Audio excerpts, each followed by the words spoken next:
Kokią kompoziciją mes varom, tai per visą autostradą.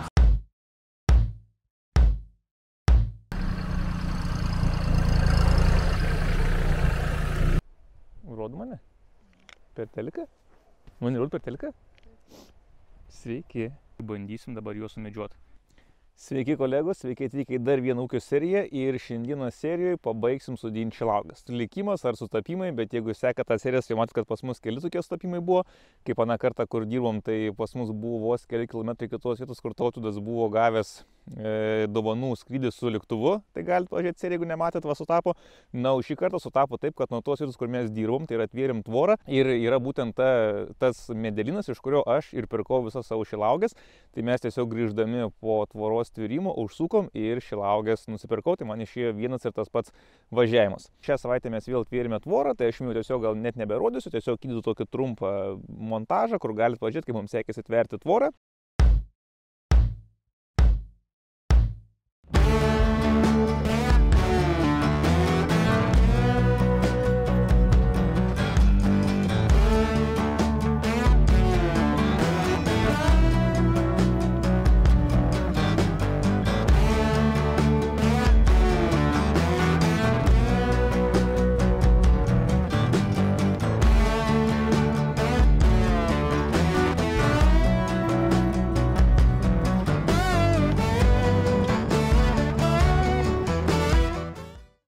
Tai jūs pažiūrėkit, su kokią kompoziciją mes varom. Tai per visą autostradą apsidėjom traktorių, šilauogėm, taip ir važiuojam, jaučiu žmonės galvoja, ką tėtis galvoja.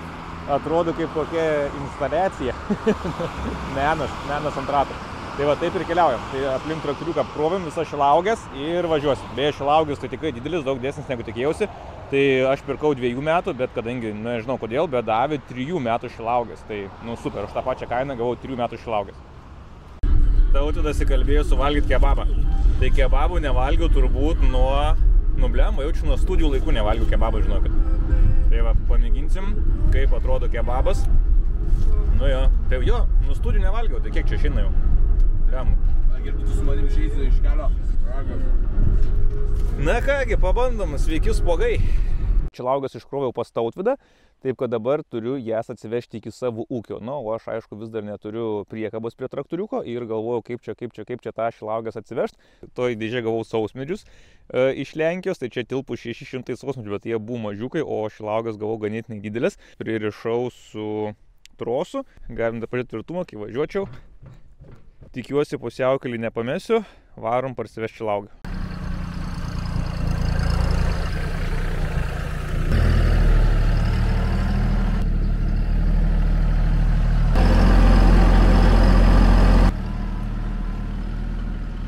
Tai mokėjau už juos tiek pat, kiek už 2 metų sodinukus, bet akivaizdžiai matom, kad jie yra labai dideli, vien kokie jau stiebai stovi, kur aš pirkau tuos 2 metų va tikrai, tai po to galėsiu parodyti, kaip atrodo maniškiai 2 metų ir jūs pažiūrėkit, kaip atrodo šitie 3 metų. Tas 120 šilauogių, tai čia pas mane nėra didelis kiekis mano šilauoginė, tai pagalvojau, kad sakau, reikia išmėginti kažką naujo, tai pasiėmiau naują šilauogių rūšį, tokių dar šilauogių neturėjau, čia labai ankstyvos, pačios ankstyviausios pas mane bus to šilauogės.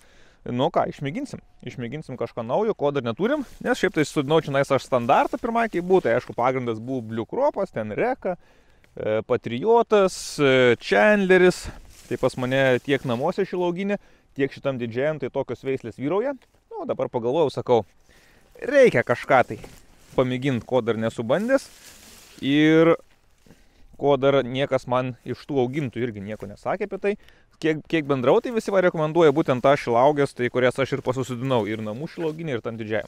O apie tas nieks nebuvo šnekėję, bet paskambinau ten tą agronomį. Sakau, gal turit ką parekomenduoti?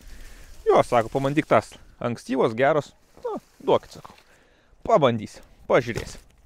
Į rudenį laukas labai gražiai, nu dabar laukas tikrai gražiai atrodo, visur tokia graži žolytė užaugo, to šilauogės taip gražiai visus augo ir dabar vaizdas jau tikrai toks, kokią aš ir įsivaizdavau. Tai viskas, aišku, vasarą mane kas labiausiai nerimta tos piktžolės. Dabar, kai neliko piktžolių, tai iš karto pasikeitė visiškai vaizdas. Nes vasarą tai buvo, tai vienur piktžolė, tai kitur piktžolė ir ta žolė tokia retesnė buvo, dabar žolė labai sutankėjo ir nu, vaizdas tiesiog labai stipriai pasikeitė. Nu, va. Tai dabar gražiai atrodo šilauogių laukas tikrai. Nu, tikiuosi, kad viskas taip ir toliau gražiai augs. ir neturėsiu čia jokių tų problemų. Na, aišku, svarbiausia gerai prižiūrėti viską, laiku nupurkšt, viską susitvarkyti, pasitrešt. Nu ir tikiuosi, kad viskas taip gražiai pas mane čia ir augs. Tu, kaip sakant, 3 kartus nusispjaut, bet nu dabar rudeninis tas laukas gražiai atrodo. Rodo mane? Per teliką? Mane rodo per teliką?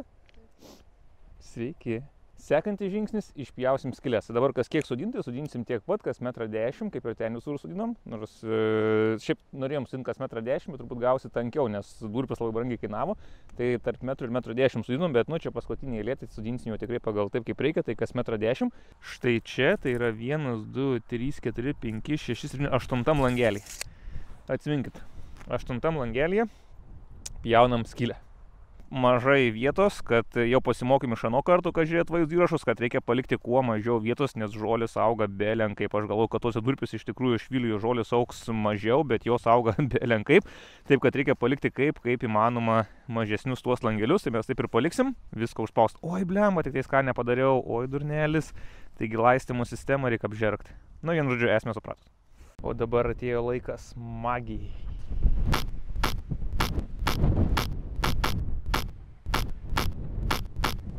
Sekantis etapas – nešam šilauogės prie skylių.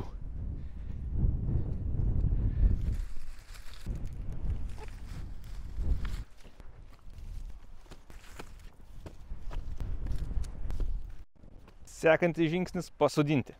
Sodinti labai lengva, tu tiesiog paimi, nuimi šilauogę iš vazonėlio, išimi šilauogę iš vazonėlio. Ir tuomet tiesiog va taip dedi ir šilauogė pasisodina pati. Nuleidi ant skylės ir šilauogė pati pasisodina. Viskas labai lengva. Kaip matot, žemės ūkyje viskas vyksta žiauriai lengvai ir žiauriai greitai.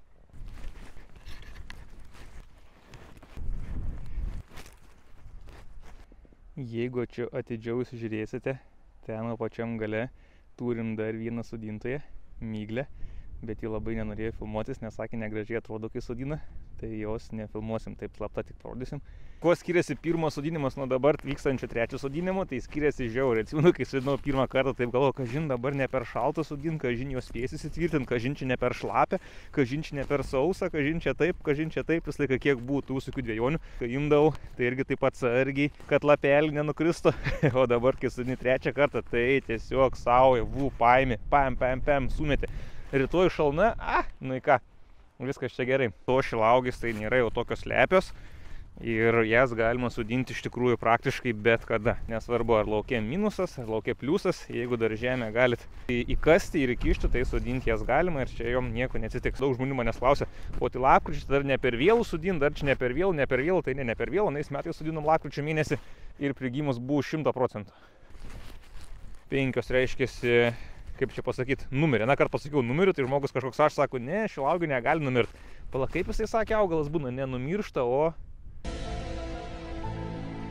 Nežinau, pamiršau. Nu, augalas gyvas yra, tai sakysiu, kad numirė. Tai va, tai iš 2005 numirė, bet iš tų 5, 3 aš ravėdamas tikriausiai, kad nužudžiau, tai va, galim sakyti 2 iš 2000. Viskas, kolegos. Šilauogių sodinimas baigtas. Tai dabar jau kiek buvau projektą įsipareigojęs, tai tiek ir padariau. Nu, kaip iš tikrųjų dar, kaip ir sakiau, daugiau padariau. Buvo įpareigota pasodinti ten 2200, dabar jau čia gavosi daug daugiau. Bet pagal eilės dabar tiek, kiek ir buvau įsipareigojęs, 17 eilių po 150 metrų. Eilės ir ilgiai įgyvendinti, šilauogių kiekis 200 viršytas, negu buvo paskaičiuota. Viskas, šilauogės pasodintos. Ir liko paskutinis darbas. Tai yra sumedžioti visus vazonėlius, kol jie visi neįsilakstė. Labai aktyvūs jie, jo laksto po visą teritoriją, tai kol visi neįsibėgiojo, reikia greitai eiti ir visus sumedžioti. Tyliai, kolegos, kaip tik matome natūraliai gamtoje esančius 3 vazonėlius ir bandysim dabar juos sumedžioti. Jie labai aktyvūs, juda po visą teritoriją, taip kad bandom prisėlinti juos ir užklupti netikėtai. Visus 3 pagavau, nieko net neįtarė. Sausmedžių update'as. Sausmedžių jau varnos lyg ir neberauna, nu ne lyg ir, o apie jau tai nieko neišrovė. Na, sausmedis atrodo štai taip, tai nieks nepasikeitė. Labai laukiu pavasario ir tikiuosi, kad čia tas sausmedis prigys, nes jis man toks atrodė išsigandęs, kad, nu, kai buvo nupirktas, nu, bet galbūt jis yra ankstyvesnis ir tiesiog anksčiau lapus numetė. Tvenkinio update'as. Tvenkinys pasiekė seniai matytą levelį. Jau vandens prisipildė belenkiek daug. Rytoj ateisiu, viską susirinksiu žiemą jau. Tikrai šilauogų gulėti nebereikės, tai viską reikės susirinkti. Tai pasiimsiu aš, aišku, kaip ir minėjau, filtrą, pasiimsiu tręšimo sistemą, bet nežinau, ką daryti su tuo įsiurbimu. Ar tą įsiurbimą palikti po vandeniu, ar man jį išsitemti ir nežinau, ką su juo daryti. Su tuo įsiurbimu. Na, pagalvosiu. Gal paliksiu tiesiog, o kas jam čia bus jisai po vandeniu, tai nu, nemanau, kad čia jau užšals tas tvenkinys iki dugno. Dėl žuvų. Ką daryti su žuvim? Žuvį leis, tai jos valgyti tikrai turbūt nelabai čia nais išeis. Ir dar taip pat irgi, kiek šnekėjau, žmonės sako, tai tų žuvų kaip prileisi, tai po to ir filtrai dažniau užsikiša laistymą ir panašiai. Nu tai taip ir nežinau, ar čia kažką man leist, ar čia man nieko neleist. Jei kažkas turit patarimą, tai galit parašyti į komentarus. Kaip čia su tom žuvim visgi, ar reikia čia man tų žuvų ar nereikia, nes jau dabar šiais metais tai neleido vien dėl to, kad kaip norėjau pažiūrėti vandens levelį, bet kaip matom vanduo, nu, pakol kas viskas gerai, tai vandens levelis iki kritinio niekad nenukrenta ir vandens kaip ir užtenka. Taip, kad jei kažkas žinot, esat susidūrę jau, patyrę žuvų augintojai, tai parašykite komentarus, ar čia verta man kažką su tom žuvim užsiimti, ar tiesiog net negalvot nesąmonių. Gal dėsi niurką? Niurka? Davai. 1000 laikų ir Miglis sakė, iššoks į tvenkinį. Sakė, jeigu girdėjot, sakė, jo, gerai, 1000 laikų ir iššok. Tai va, 1000 laikų žmonės ir Miglis iššoks į tvenkinį. Arba mane įstums. Nu, kažkuris iš mūsų nusimaudys.